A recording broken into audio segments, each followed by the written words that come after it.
Hello મારા વાલા વાલા વિદ્યાર્થી મિત્રો, કેમ છો? મજામાં? મારું નામ છે ફાલ્ગુન આદ્રોજા, હું રાજકોટથી છું અને તમે જોઈ રહ્યા છો ફિઝિક્સ વિથ ફાલ્ગુન સર. અને વાલા વિદ્યાર્થી મિત્રો, અત્યારે આપણે જોઈ રહ્યા છીએ ધોરણ 12 ફિઝિક્સ ચેપ્ટર નંબર 2 સ્થિત વિદ્યુત સ્થિતિમાન અને કેપેસિટન્સ, કે જેની અંદર આપણે આજે ખૂબ જ અગત્યનો વધારાના સ્વાધ્યાયનો 2.25 નંબરનો દાખલો જોવાના છીએ.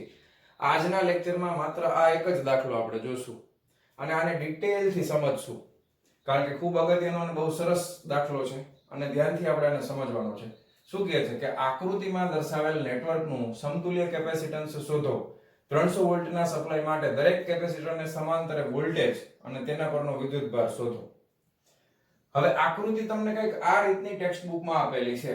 બેટરી અહીંયા જોડેલી છે. પહેલું ધ્યાન તમારું અહીંયા જવું જોઈએ. બેટરી જનરલી આપણે જોઈએ તો દાખલાઓમાં મોટા ભાગે આ રીતે અહીંયા જોડેલી હોય, પણ બેટરી અહીંયા જોડેલી છે. એટલે પહેલા તો તમારે આ આકૃતિને વ્યવસ્થિત પાછી બનાવવી પડશે. એ કેમ બનાવવી એ ખાસ શીખવાનું છે. જો આકૃતિ સાચી બનશે તો પછીના જવાબો સાચા આવશે, બાકી પછીના જવાબો ખોટા આવશે. તો આપણે શું કરવાનું છે એને આપણે ધ્યાનથી સમજતા જઈએ અને નવી આકૃતિ બનાવતા જઈએ. જો તમારે અહીંયાથી શરૂ કરવાનું, બેટરીથી શરૂ કરવાનું. મારે પહેલા તો કોઈ પણ આકૃતિ આપેલી હોય તો પહેલા મારે શું કરવું છે તો કે બેટરી છે ને, એ બેટરીને મારે હંમેશા નીચે રાખવી છે. તો હું અહીંયા બેટરીને નીચે રાખી દઉં છું. ઓકે, બેટરીનો અહીંયા પ્લસ લઈ લો, અહીંયા માઇનસ લઈ લો. આ કેટલા વોલ્ટની બેટરી છે? 300 વોલ્ટની. હવે હું તમને પહેલા આકૃતિ દોરતા શીખવાડું છું. અહીંયાથી તમારે પ્લસ છેડામાંથી બહાર જવાનું. હવે તમે અહીંયા જો જંક્શન આવી ગયું, બે છેડા ભેગા થઈ ગયા ને, હવે તમને એમ થાય કયા રસ્તે જવું? કોઈ પણ એક રસ્તો પસંદ કરી લઈ. આમ જાય છે આપણે. અહીંયાથી આપણે આમ ગયા તો પેલા C3 નંબરનું કેપેસિટર આવ્યું. તો મારે છે ને એવું જ કરવાનું હંમેશા કે બેટરી હોય એના ઉપર જ તે કેપેસિટર આવવા જોઈએ. તો હું અહીંયાથી ઉપર લઈ લઉં, ખેંચી લઉં અને અહીંયા લઈ લઉં. પેલા કયું કેપેસિટર આવ્યું તો કે C3 નંબરનું આવ્યું. C3 કેટલાનું છે તો કે 200 પાઇકોફેરાડ છે. હા, હવે C3 ની હારે હું આ જ રસ્તે આગળ વધું છું. તો કયું આવ્યું તો કે C2 આવ્યું. ચાલો હવે અહીંયા આવી જાય છે C2. C2 કેટલા પાઇકોફેરાડનું છે તો કે 200 પાઇકોફેરાડનું છે. ચાલો હવે હું આ રસ્તેથી પાછું જંક્શન આવ્યું. હવે ઊંધું ફરવા જાય તો પાછું પ્લસ આવી જાય, પણ હવે પાછું આપણે માઇનસ જ આવવાનું ફરીને. તો ફરીને આગળ વધીએ તો C4 આવી ગયું પાછું, કાંઈ વાંધો નહીં. તો આગળ જઈએ તો C4 આવે છે. C4 કેટલાનું છે તો કે 100 પાઇકોફેરાડનું છે. ઓકે, હવે C4 નો બીજો છેડો છે એ પાછો માઇનસમાં આવી ગયો, એટલે હવે વાંધો નહીં. હવે અહીંયાથી કનેક્ટ કરી અને આની હારે જોડી દેવાનું. તો એક રસ્તો પૂરો થઈ ગયો આપણો. ક્લિયર આટલું? હવે બીજા રસ્તાની વાત કરીએ. ક્યાંથી આપણે અટકાવી દીધું હતું તો કે અહીંયા જંક્શન થી અટકી ગયું હતું. આ જંક્શન છે ક્યાંથી નીકળ્યું તો કે પ્લસ માંથી. તો અહીંયા જંક્શન બનાવી શકાય. જો પ્લસ માંથી નીકળે છે તો આ જંક્શન ને આપણે આગળ વધારી શકાય. બીજો રસ્તો, તો બીજા રસ્તામાં આપણે જોજો ધ્યાનથી, આ પ્લસ માંથી નીકળું અને અહીંયાથી આપણે આગળ વધીએ છીએ અને આ તરફ જઈએ છીએ. તો કયું આવ્યું તો કે 100 પાઇકોફેરાડ વાળું આવ્યું. તો 100 પાઇકોફેરાડ વાળું છે તો અહીંયા આવી જશે કેટલા નંબરનું તો કે C1. તો C1 ના 100 પાઇકોફેરાડ અહીંયા આવી જશે. હવે અહીંયાથી આગળ વધીએ તો આ C1 નો બીજો છેડો છે એ અહીંયા કનેક્ટેડ છે. અહીંયા કનેક્ટેડ છે એ કોની વચ્ચે છે તો કે C2 અને C4. કોની વચ્ચે છે તો કે આનો બીજો છેડો છે ને એ C2 અને C4 કેપેસિટરની વચ્ચે છે. તો C2 અને C4 ની વચ્ચેની જગ્યા આ થાય, દેખાય છે? તો આ છેડો છે એ ક્યાં આવશે તો કે અહીંયા આવશે. હવે બરોબર, હવે આકૃતિ બરોબર છે. આમાં તમને કોઈ દિવસ ખબર ન પડે કે કયા શ્રેણીમાં ને કયા સમાંતરમાં. એટલે સૌથી પહેલા તમારે આ આકૃતિ પરથી સમતુલ્ય આકૃતિ બનાવવાની છે. આ થોડોક લાંબો દાખલો થશે એટલે હું કહું એ પ્રમાણે તમે દોરતા જજો અને વચ્ચે સાથે સાથે જ લખતા જજો. કારણ કે મારે વચમાં પૂછવું પડશે. આ તો તમને ખબર પડી ગઈ કઈ રીતે બનાવવાની છે. ફરીથી એકવાર ધ્યાનથી સમજી લેજો. બેટરી આપણે હંમેશા નીચે રાખવાની, પ્લસ અને માઇનસ કરવાના. પ્લસ છેડાથી શરૂ કરી અને જોવાનું કયું કેપેસિટર, કોઈ પણ માર્ગ પસંદ કરી શકો. આ માર્ગે આગળ વધશો તો આ જ જવાબ આવશે, આ જ આકૃતિ મળશે, અને આ માર્ગે જશો તો આ જ આકૃતિ મળશે. કોઈ પણ એક માર્ગ પસંદ કરી લેવાનો. પહેલા C3 આવે છે, C3 એની બાજુમાં C2, પછી C2 વાળો એક છેડો C4 માં, તો અહીંયા બાજુમાં C4, C4 વાળો માઇનસમાં, તો C4 માંથી માઇનસમાં. પછી બીજો રસ્તો બાકી રહી ગયો તો પ્લસ માંથી એક C1 માં, તો એ બાકી રહી ગયેલો રસ્તો અહીંયા આવશે. અહીંયાથી જંક્શન માંથી અહીંયા C1 માં, C1 માંથી વળી પાછું C2 અને C4 ની વચ્ચે. હાલો, તો પહેલા તો તમને આમાંથી આ આકૃતિ બનાવતા આવડતી હોવી જોઈએ, પછી બધી વસ્તુ આગળ થાય. પછી કઈ વસ્તુ આમાં જાજી સમજવા જેવી બહુ ઓછી. પછી તો તમને આવડતું હોય શ્રેણી સમાંતર, તો હવે તમને ખબર પડી જાય. ચાલો આટલું થઈ ગયું. હવે તમે જુઓ તમારે શું કરવાનું છે કે તમારે આને સમતુલ્ય બનાવતા જવાના છે. હવે હું એક કામ કરું છું, થોડોક મોટો થશે એટલે આને હું રબ કરી નાખું છું અને આ આકૃતિ હું અહીંયા બનાવી નાખું છું ફટાફટ. તમે ધ્યાનથી, કારણ કે બહુ થોડુંક લાંબો થશે દાખલો.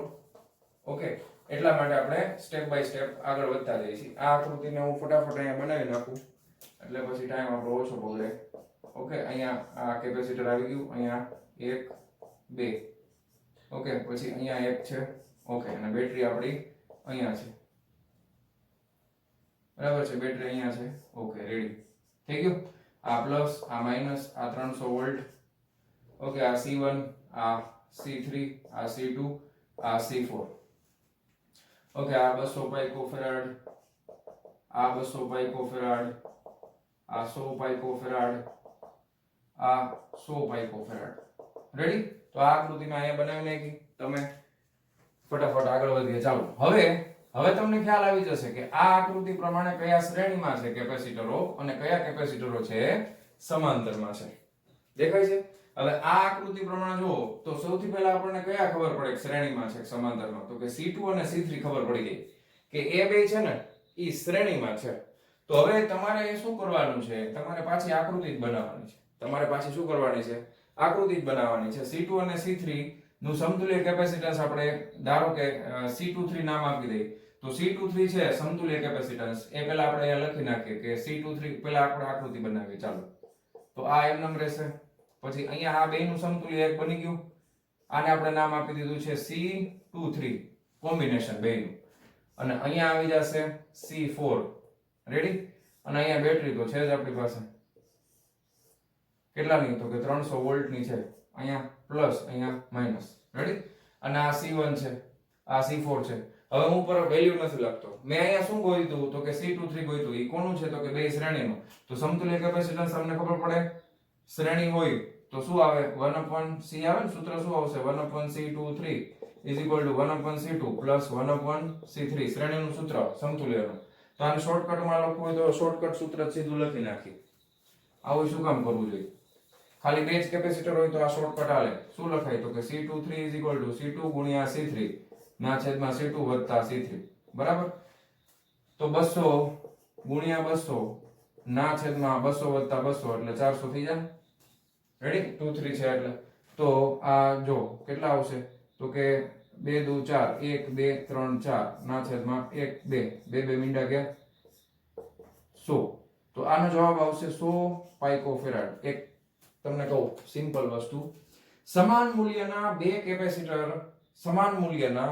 કેપેસિટર જ્યારે પણ શ્રેણીમાં જોડેલા હોય તો એનું સમતુલ્ય કોઈ પણ એક કેપેસિટરના અડધા જેટલું થાય. એનું કેપેસિટન્સ ટૂંકમાં અડધું થઈ જાય. 100 હોય તો સોરી 200 છે તો 100 થઈ જાય. 100 હોય તો 200 100 ના હોય તો સમતુલ્ય કેટલું થઈ જાય? 50. એટલે અડધું જ આવે, એ યાદ રાખી લેવાનું. તો આ કેટલું થઈ જશે? 100 પાઇકોફેરાડ. હવે આ કેલ્ક્યુલેશન છે હું રબ કરી નાખું છું ને અહીંયા સીધું લખું છું 100 પાઇકોફેરાડ. તમે લખી નાખજો. ચાલો લખી નાખું છું અહીંયા. હા, હવે આટલું હું જવા દઉં છું કારણ કે દાખલો બહુ લાંબો છે. તો અહીંયા હું લખી નાખું છું સીધે સીધું સમતુલ્ય કેટલું આવ્યું? તો કે 100 પાઇકોફેરાડ. અને એ હું અહીંયા પણ લખી નાખું છું 100 પાઇકોફેરાડ. આના મને મળશે. C4 કેટલાનું હતું? તો કે આ 100 પાઇકોફેરાડ નું હતું. અને આ પણ કેટલાનું છે? તો કે 100 પાઇકોફેરાડ. હવે આપણે આકૃતિ જોઈને શું ખબર પડે? કે C1 અને C23 આ બે કેમાં છે? તો કે સમાંતરમાં છે. તો એનો ડાયાગ્રામ હવે આવો બનાવી શકે. જોજો, હવે ડાયાગ્રામ આવો બની જશે. અહીંયા બેટરી છે. ઓકે, હવે આ બેનું સમતુલ્ય C1 અને C23 નું શું લખી નાખું? તો કે C123 સમાંતરનું. પછી આપણે ગોતીએ હમણાં આ C4 અને આ આપણે કેટલાનું છે? તો કે પ્લસ માઈનસ આ 300 વોલ્ટની બેટરી છે અહીંયા. ક્લિયર? હવે આપણે પહેલા શું ગોતવાનું છે? તો કે C123 આ બે કેમાં છે? સમાંતરમાં. સમાંતરનું તો સૂત્ર ખબર છે, C23 વત્તા C1 શું થાય? C23 વત્તા C1 આમ થાય. તો આ બેનો સરવાળો કરીએ એટલે 100 વત્તા 100 કેટલો આવી જશે? 200 પાઇકોફેરાડ. કેટલો આવશે? 200 પાઇકોફેરાડ. આ આપણને મળી જશે. ઓકે, હવે હું એનું સમતુલ્ય અહીં લખી નાખું છું. આ થઈ ગયું છે 200 પાઇકોફેરાડ. આ આપણી પાસે હતું 100 પાઇકોફેરાડ. રેડી? હવે ફાઇનલી ડાયાગ્રામમાં શું આવશે? ચલો આ બેનું સમતુલ્ય એને આપણે નામ આપી દઈએ C1234. ઓકે, અને અહીંયા બેટરી તો છે જ. ચાલો, પ્લસ માઇનસ 300 વોલ્ટ. રેડી? તો આનું સમતુલ્ય હવે આપણને ખબર છે C1234 આ બે શ્રેણીમાં છે તો સમતુલ્ય કેટલું થાય C1234 બરાબર બે શ્રેણીમાં હોય તો બેયનું આપણે ખબર છે ને C123 ગુણ્યા C4 ના છેદમાં C123 પ્લસ C4 થાય ને આવી રીતે. તો આ બેનું સમતુલ્ય કઈ રીતે મળશે તો કે 200 ગુણ્યા 100 ના છેદમાં 200 વત્તા 100 એટલે 300 થઈ ગયા. બે મીંડા ગયા 200 ના છેદમાં 3 પાઇકોફેરાડ આવશે. તો ફાઇનલી સમતુલ્ય કેપેસિટન્સ C1234 કેટલું આવ્યું તો કે C1234 બરાબર 200 ના છેદમાં 3 પાઇકોફેરાડ આવશે. ક્લિયર? હવે આ કેલ્ક્યુલેશન જવા દઉં છું, એ તમે લખી નાખજો. ઓકે, ચાલો. તો હવે તમને ડાયાગ્રામ બનાવતા આવડી ગયો હશે કેવી રીતે જવાનું. આપણે ડાયાગ્રામ બનાવવાના જ છે, આ આકૃતિઓ બનાવતી જ જવાની છે તો જ આપણને ખબર પડશે. કારણ કે બીજો પ્રશ્ન બહુ અગત્યનો છે. તમને એમ કીધું છે કે દરેક કેપેસિટરને સમાંતરે વોલ્ટેજ અને તેના પરનો વિદ્યુતભાર શોધો. હવે સમાંતર વોલ્ટેજ અને વિદ્યુતભાર શોધવાના છે તો આપણે હવે સૌથી પહેલા વોલ્ટેજને ધ્યાનમાં લેશું. કોને ધ્યાનમાં લેશું? વોલ્ટેજને. પછી આપણે વિદ્યુતભાર તરફ આગળ વધશું. તો વોલ્ટેજ મારે જોઈએ છે તો ધ્યાનથી સમજજો. આ આખાનો સમતુલ્ય વોલ્ટેજ તો 300 વોલ્ટ જ હોય. હવે આ 300 વોલ્ટ છે, અહીંયા તમને ખબર છે 300 વોલ્ટ છે C1234 માટે.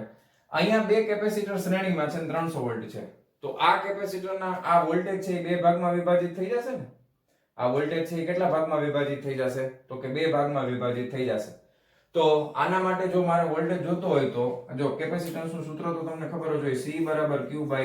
તો વોલ્ટેજ જોતો હોય તો V બરાબર શું આવે? Q/C આવે. શું આવે?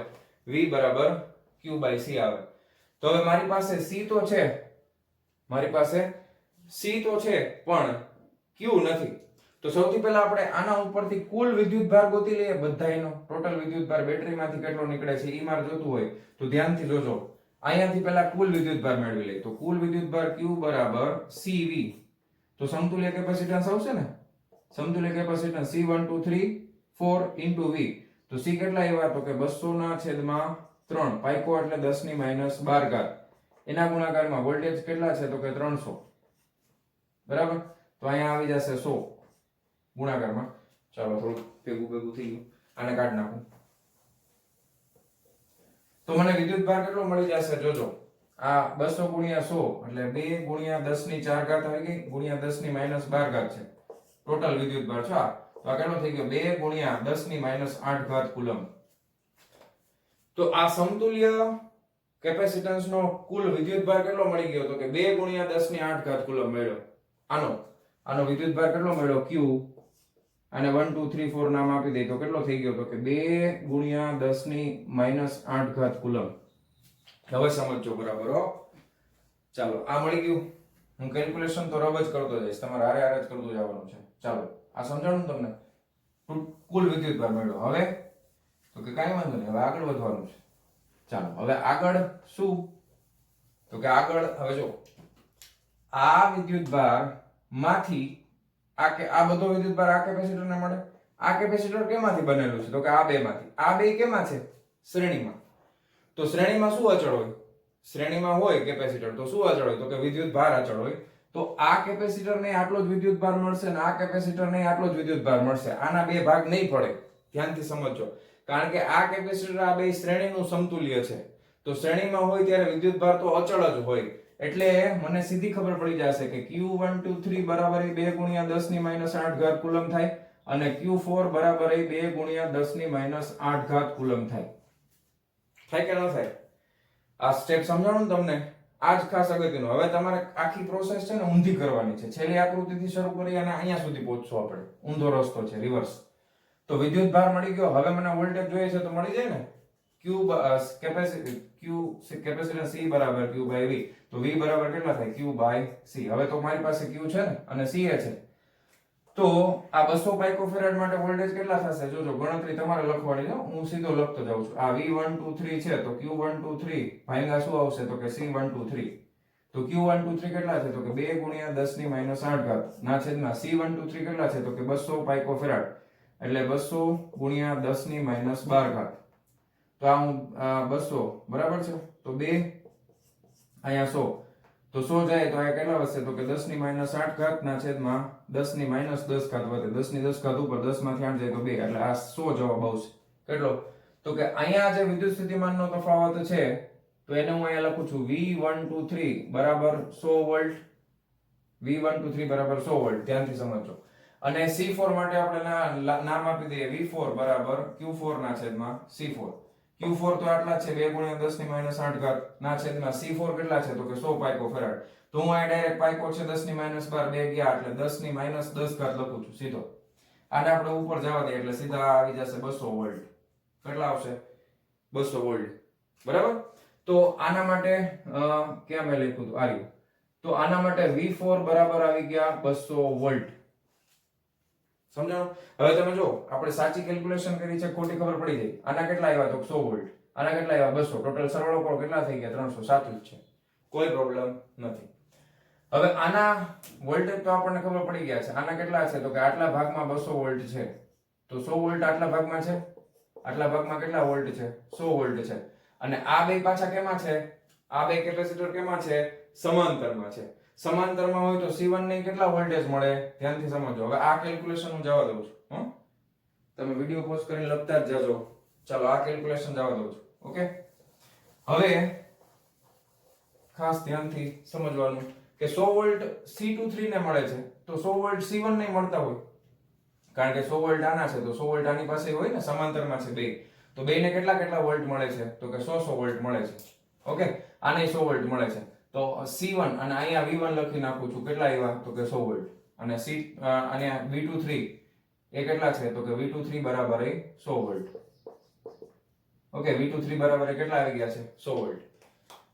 ઓકે, હવે ધ્યાનથી સમજજો. હવે અહીંયા મારે વિદ્યુત ભાર જોઈએ છે, તો આનો વિદ્યુત ભાર છે એને આપણે Q1 નામ આપી દઈએ, તો Q1 બરાબર C1 V1 થાય, Q બરાબર C V. ક્લિયર?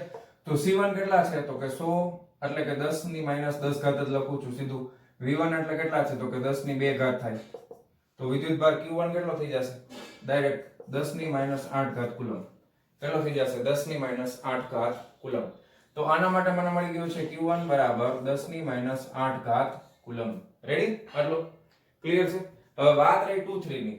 હવે 2-3 ની વાત છે તો પહેલા તો આ 2-3 માં વિદ્યુત જો સમાંતરમાં છે એટલે વિદ્યુત ભાર અલગ અલગ હોય, તો આ આખો વિદ્યુત ભાર કેટલો હતો, તો કે 2 ગુણ્યા 10 ની માઈનસ 8 ઘાત. એમાંથી કેટલો વપરાઈ ગયો, તો કે આને કેટલા જરૂર પડી, તો કે 10 ની માઈનસ 8 ઘાત ની. તો હવે ધ્યાનથી જોજો આ સ્ટેપ, Q23 બરાબર Q123 માઈનસ Q1 ચાલે ને, તો 2 માઈનસ 1 એટલે 1 ગુણ્યા 10 ની માઈનસ 8 ઘાત કુલમ આવશે. શું કામ આવું કર્યું, ખબર પડી કે આ સમતુલ્ય કેપેસિટન્સ નો વિદ્યુત ભાર આટલો છે, એ બે કેપેસિટર માંથી બનેલું છે, બે સમાંતરમાં છે, તો બેમાં વિદ્યુત ભાર અલગ અલગ હશે પણ વિદ્યુત સ્થિતિમાન સરખો હશે. તો આને વોલ્ટેજ મળે છે V1, આનો કેપેસિટન્સ છે C1, તો એને વિદ્યુત ભાર કેટલો હોય, સંગ્રહ થયો હોય, તો કે 10 ની માઈનસ 8. તો આમાંથી 10 ની માઈનસ 8 ઘાત આને વાપરી લીધો, તો વૈધો કેટલો, તો કે 10 ની માઈનસ 8 વૈધો. તો આમાં પણ વિદ્યુત ભાર કેટલો હશે, Q23 બરાબર 10 ની માઈનસ 8 ઘાત કુલમ. રેડી? લખાઈ ગયા આ સ્ટેપ. ચાલો આ જવા દઉં છું કેલ્ક્યુલેશન. હવે આપણે છેલ્લા સ્ટેપમાં આવી ગયા છીએ, કેલ્ક્યુલેશનના લાસ્ટ સ્ટેપમાં. લાસ્ટ સ્ટેપમાં શું છે, તો કે C23 ને આપણે સોલ્વ કરવાનું છે. તો C23 છે એ કેમાંથી બનેલું છે, તો કે C3 અને C2 માંથી બનેલું છે. તો આ કેપેસિટર બે શ્રેણીનું સમતુલ્ય છે. તો શ્રેણીમાં શું અચળ હોય, તો કે વિદ્યુત ભાર અચળ હોય. તો આના ઉપરથી હું તમને કહી દઉં, Q3 એ કેટલું થશે, તો કે 10 ની માઈનસ 8 ઘાત કુલમ થશે, અને Q2 એ કેટલું થશે, તો કે 10 ની માઈનસ 8 ઘાત કુલમ થશે. રેડી? ક્લિયર? તો બેમાં વિદ્યુત ભાર જો Q3 પણ 10 ની માઈનસ 8 ઘાત, Q2 પણ 10 ની માઈનસ 8 ઘાત. પણ વિદ્યુત સ્થિતિમાન કેટલા હતા, 100 વોલ્ટ. તો એ 100 વોલ્ટ છે એ આ બે કેપેસિટરમાં વપરાશે. તો આને આપણે કહી દઈએ V23 V2 V3. આ બેના વિદ્યુત સ્થિતિમાનનો સરવાળો છે એ 100 વોલ્ટ થાય. હવે મારે ઇન્ડિવિડ્યુઅલી આનું વિદ્યુત સ્થિતિમાન ગોતવું છે, આનું ગોતવું છે. તમે ડાયરેક્ટ કોમન સેન્સ વાપરશો તો તમને સીધું ખબર પડી જશે, 50-50 વોલ્ટ આવે. શું કામ? કેપેસિટન્સ બેના સરખા, બેનો વિદ્યુત ભાર સરખો, તો વિદ્યુત સ્થિતિમાન છે એ બે સરખા ભાગમાં જ વિભાજિત થાય. તો 100 નો જવાબ અહીંયા V3 એ સીધો આવે. આપણે ગોતવું હોય તો V3 એ 50 વોલ્ટ આવે, અને V2 પણ કેટલો આવે, તો કે 50 વોલ્ટ આવે. V2 પણ કેટલો આવશે, 50 વોલ્ટ આવશે. અને Q3 Q2 બે મળી ગયા છે. અથવા તો તમારે સૂત્ર વાપરીને કરવું છે તોય મને કઈ વાંધો નથી. કેપેસિટન્સ C બરાબર Q બાય V, તો V બરાબર થાય Q બાય C. તો આનો વિદ્યુતભાર કેટલો થાય તો કે V3 જોઈએ છે ધારો, તો એ Q3 ના છેદમાં C3 આવશે. Q3 કેટલો છે જો 10⁻8 ઘાત છે ને C3 કેટલો છે? C3 200 પાઇકોફેરાડ છે ને, એટલે 2 ગુણ્યા 10⁻10 ઘાત લખું. 10⁻10 ઘાત જે છે સોરી 10 ને અહીંયા -8 આ ઉપર જશે એટલે કેટલા વધશે તો કે 100 ભાગ્યા 2 આવશે તો 50 વોલ્ટ જવાબ આવશે. ગમે એ રીતે કરો તો આ કોમન સેન્સ થી કરો તો ઝડપથી થાય આપણે. તો આ હતો આજનો દાખલો સ્વાધ્યાયનો 2.25 માં નંબરનો. બહુ સરસ ને બહુ આઈએમપી દાખલો કહી શકાય. આ એના બધા સ્ટેપ તમારે આ જ રીતે યાદ રાખવાનું. સ્ટેપ બાય સ્ટેપ આકૃતિ બનાવતી જવાની. તમને સ્ટેપ બધાય કહી દઉં ફરી પાછા એકવાર આપણે યાદ કરી લઈએ. સૌથી પહેલા તમારે બેટરીને વ્યવસ્થિત નીચે ગોઠવી અને આ ડાયાગ્રામ બનાવવાનો. એ બની જાય પછી જે તમને પહેલી નજરે દેખાય કે આ શ્રેણીમાં છે એને આપણે સોલ્વ કરતા જવાનું, ડાયાગ્રામમાં આગળ વધતું જવાનું. એટલે પહેલા ડાયાગ્રામની સાથે તમને આકૃતિઓની સાથે તમને સમતુલ્ય કેપેસિટન્સ મળી જશે. એ જેવું મળી જાય છેલ્લામાં પહોંચો એટલે તમારે કુલ વિદ્યુતભાર ગોતી લેવાનો. એ કુલ વિદ્યુતભાર મળી જાય પછી એ વિદ્યુતભારને આગળના ડાયાગ્રામમાં સમતુલ્ય કેપેસિટન્સ પ્રમાણે ગોઠવતો જવાનું અને સાથે સાથે વિદ્યુત સ્થિતિમાન પણ મેળવતું જવાનું. સૂત્ર આ એક જ છે, C બરાબર Q બાય V, એમાંથી ફેરવતું જવાનું, V બરાબર Q બાય C થાય. ઓકે, પછી સ્ટેપ બાય સ્ટેપ આગળ વધતા જાય એટલે છેલ્લે આપણને બધા જ કેપેસિટર પરનો વિદ્યુતભાર અને બધા જ કેપેસિટરની વચ્ચેનો વિદ્યુત સ્થિતિમાનનો તફાવત આ રીતે આપણને મળી જશે. ક્લિયર છે? તો વાલા વિદ્યાર્થી મિત્રો, આજનો આ લેક્ચર આ એક દાખલાની સાથે જ આપણે પૂરો કરીએ છીએ. મળીએ છીએ નેક્સ્ટ વિડિયો લેક્ચરમાં આના પછીના અગત્યના દાખલાઓની સાથે. ત્યાં સુધી આવજો.